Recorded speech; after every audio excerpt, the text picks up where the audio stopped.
ઉચિત વાત નો બકવાસ. ઇજ્જત આપશો તો જ ઇજ્જત મળશે. મર્યાદામાં રહેશો તો અમારા તરફથી મળશે માન.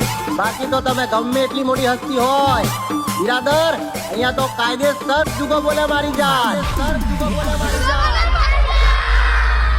યાર મને કહેલો ગણ્યો લે ગેલ મારો ચપાટ ન તેલ